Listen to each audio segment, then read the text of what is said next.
Well, well, well. Come back. See what I did that? Welcome back. I'm Brian Hazard, and I'm here to present to you your Saturday Spasm for the week. Hey, everybody. Welcome to Gamerati. It's good to be a gamer. I'm here to talk to you about the belle of the ball. I'm sure you've heard of it by now. Terraforming Mars is making the rounds. Everybody is in love with this little ditty. And you should get used to it because we're about to see about 4 expansions come out for this bad boy. And I know that I believe that one of them was recently released at Gen Con. This is a fantastic 1 to 5 player tile laying Euro game. It's a tile placement game. It is rich with theme. And now, be warned, there is a broken token holding this all together because, oh my god, it's one of the best broken tokens ever made. And it's fantastic. So just be warned, when I open this and start talking about how much I like the game, you're going to see a bunch of pieces that you can't get when you buy it in the store, but you absolutely should stop by Broken Token and pick it up.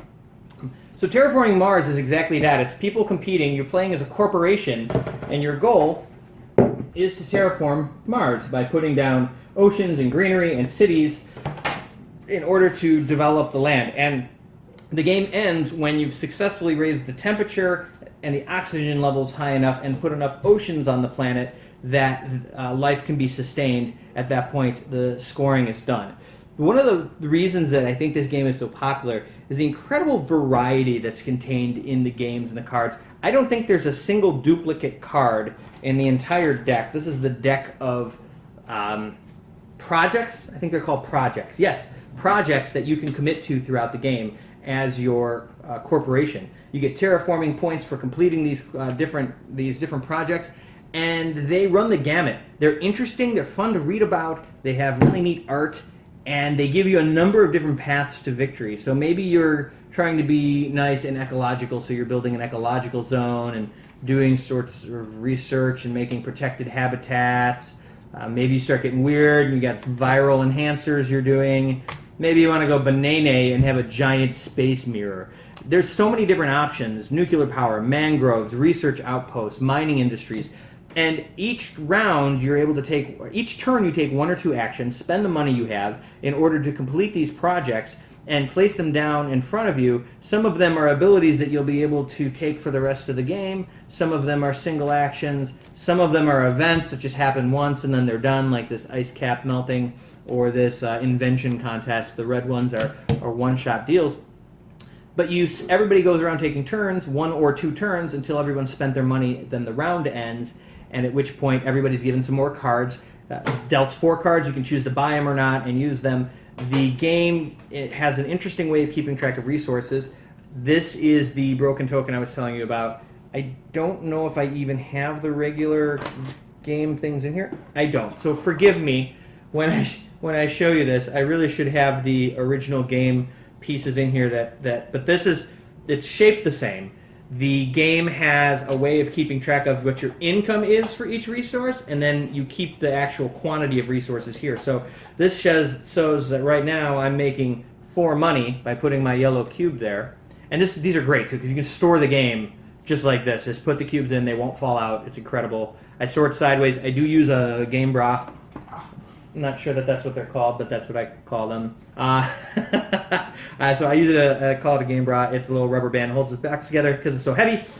Anyways, so you use these cubes here, which are copper and silver and gold. They are painted plastic. They're not metal, but that is okay because that means they are lighter. And so these are 1s and 5s and 10s, and what you do is, if I get 4 money every turn, which actually in this game that would never happen, you get at least 20 every turn. So let's say I get 24 money every turn. Then I would just take those cubes and I'd put them up here and I spend them. If I get 2 power every turn, then I would take the copper cubes and I would put them down here to represent that I have the power.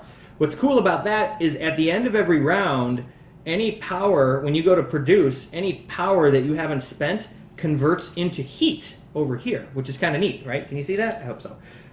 Converts into heat.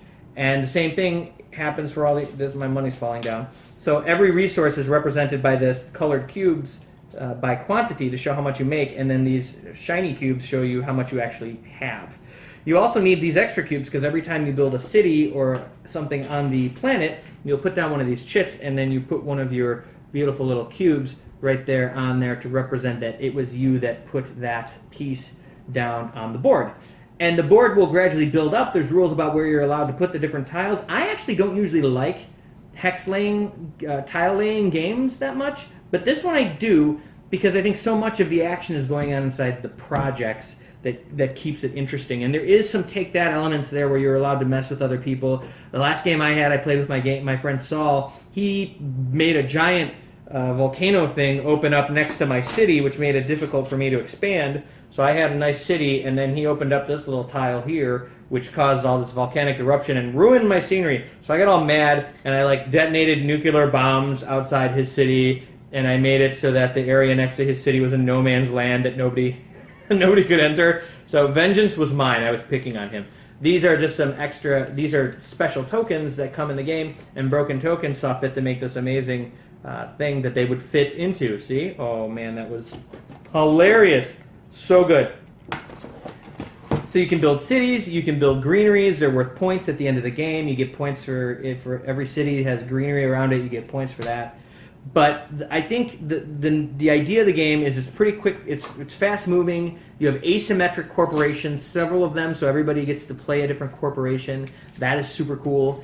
And it's great. Also, I mean, you can't go wrong. Broken Token also sells these 3D printed plastic cities. If you want to replace some of the cities on the board with these, you can do that. It just comes in packs of 4. There are about 4 unique cities, so you could use them for that if you wanted to.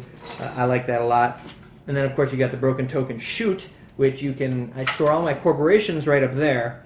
I store the actual deck of projects right here, and then as we play the game, we put the discard right here. So this is great. It just sits there throughout the game on the side. It is super handy. It's got great art on the side.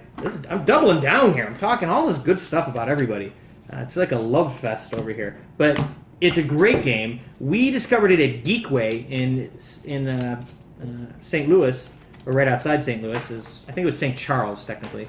But we discovered the game at Geekway. We played it, 5 players on our first play, and everybody liked it right away. It's not super long. It can get a little longish if you have 5 players, to be fair. But it also has a 1-player game where you have a certain amount of time to complete all of the terraforming of the planet and then get a score as a result of doing so. And yeah, so this is great. There's going to be expansions that include new maps and that sort of thing. I believe one of them, like I said, just came out. This is available when it's in stock. Actually, it ran out of stock when we were at Geekway. I actually bought the Broken Token before I owned the game. That's how much I knew I liked it and I knew I was going to buy it. So this is available for you on Stronghold Games on their website if you want to pick it up there. You can certainly check out their Board Game Geek listing as well to get some more information on it there. And yeah, if you have any other questions, leave them below. Thank you guys so much for joining me on your Saturday. I'm Brian Hazard. Be sure to check out Game Spasm and come on back to Gamerati every week for your news and all other things interesting. I will see you guys on The Geek. Take it easy.